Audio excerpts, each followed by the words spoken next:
गुरुजी, आपके विचार अतुलनीय हैं। आपका दिव्य नारा आर्यन सिंधु हम सब हिंदू अतुलनीय है, पर तरसता है बायोलॉजी पंडित क्षत्रिय दलित पर। सगे भाई को 1 इंच जमीन का रास्ता ना दें और समस्त हिंदुओं का मान कुछ टुकड़ों के लिए बेच देते हैं। इनके मानने के लिए लड़ने वालों के लिए आपके योगदान के ऋणी रहेंगे हम लोग। हाँ, रवि ने ये खैर बड़ी गहरी बात कह दी कि हम अपने सगे भाई को तो 50 मीटर 5 मीटर घर का कोने के टुकड़े पर हम खून बहाने को तैयार हैं, और विदेशी कुचालों कुचक्रों में और ऐसी चीज़ों में हम अपना सर्वस्व सौंपने को तत्पर हैं। ये कुबुद्धि की वजह से है, और कई बार अच्छे राजनीतिज्ञों ने आपको बुद्धिमान मेधावान होने भी नहीं दिया। अब देखिए, मेरे साथ 2 तरह की बातें हैं।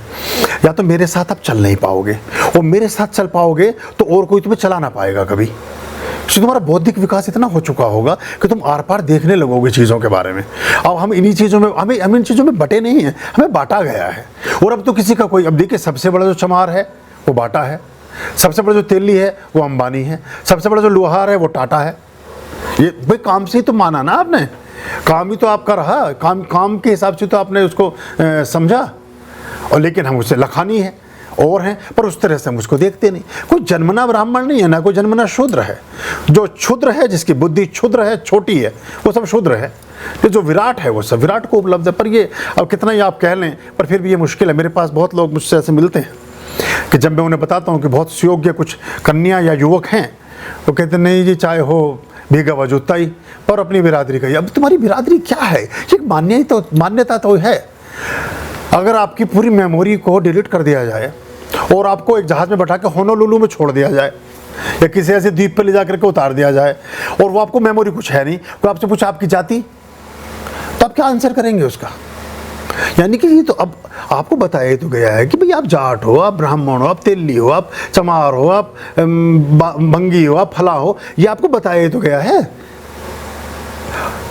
आप करते तो वो हो नहीं, तो बताए हुए पे कब तक चलोगे आप? तो आपको बता, तो ये हम तो कह रहे हैं आप अमृतस्य पुत्र, आप अमृत के पुत्र हो, आप देवताओं के प्रतिनिधि हो। ये सब मानने को आप तैयार नहीं, वो मानने को तैयार हो कि हम तो फला हैं, गुज्जर हैं, हम तो ये हैं। अब बड़ा मुश्किल है, वो मान रहे हो। मैं कह रहा हूँ सारा वेद भरा पड़ा है, कह रहा ईश्वर कहता है कि तत्व श्वेत केतु तत्वमसि, और वो कहते हैं अहम ब्रह्मास्मि, और वो परमात्मा कहता है कि मैंने अपना अंश निकाल करके तुम्हें जीवन का दान दिया, और तुम देवताओं से भी बड़े, क्योंकि देवता तुम्हारे जैसा होने को तरसते हैं। ये आप मानने को तैयार नहीं। पर क्या मथुरा और क्या काशी, जीतेगा सिर्फ पासी। अब सिर पे बैठा के घुमाओ उसको, मतलब अरे मतलब आप पासा चलते तो ठीक था, अब पासी कहाँ चलेगी, ये कुछ समझ में नहीं आता। वैसे ही आपने मतलब वही जेंडर ही बदल दिया तो अब, पर ये ऐसे ही चलता है। मैंने बताया ना, एक आदमी नहीं चढ़ा नाव में। रामचंद्र जी अकेले जा रहे गीत गाते हुए सरयू में, और केवट बेचारा, और वो केवट को जब मुद्रिका दी, वो बात वहाँ बीच में पता नहीं, मैं तो बता रेडियो के सिग्नल इधर उधर पहुँच जाते हैं।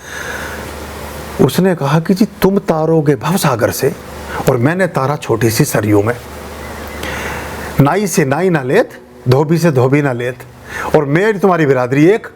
केवट थोड़ी देर बैठने के बाद केवट भी उन्हीं के जैसा समझ रहा खुद को, पर अच्छी बात है, कोई बात नहीं। राम जी को उसमें कोई ऐतराज भी नहीं, वो सब्जी के झूठे बेर खा रहे हैं, वो कह रहे कोई बात नहीं, मीठे लग रहे हैं, ठीक है, बोले थूक में सने में हो, मतलब वो प्रेम की बात है, क्या फ़र्क पड़ता। तो वो कहता है केवट कि जब मैं भवसागर से पार उतरूँ, तुम भी मुझसे दक्षिणा ना लेना। तो आज की मुद्रिका, हो सकता है वही मुद्रिका फिर वापस ही दे दियो, वही जाके फिर हनुमान जी को दियो, उन्होंने उससे काम चलाया, तो वो अच्छी बात है। तो बहरहाल तो वो कह रहे ना तुम वहाँ से लेना, ना मैं यहाँ से ले रहा तुम्हारा भवसागर से।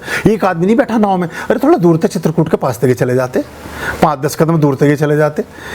एक खड़ाऊ पहन के गए थे घर से लकड़ी की, भरत वो भी वापस ले आया, बोले ये सिंहासन पर रखूंगा। वो बहरहाल एक अलग प्रेम भाव की बात थी, प्रतिनिधित्व की बात थी। तो नंगे पैरी घूमे, मतलब उस समय तो जूते का आविष्कार हुआ नहीं था। अभयाम भज रे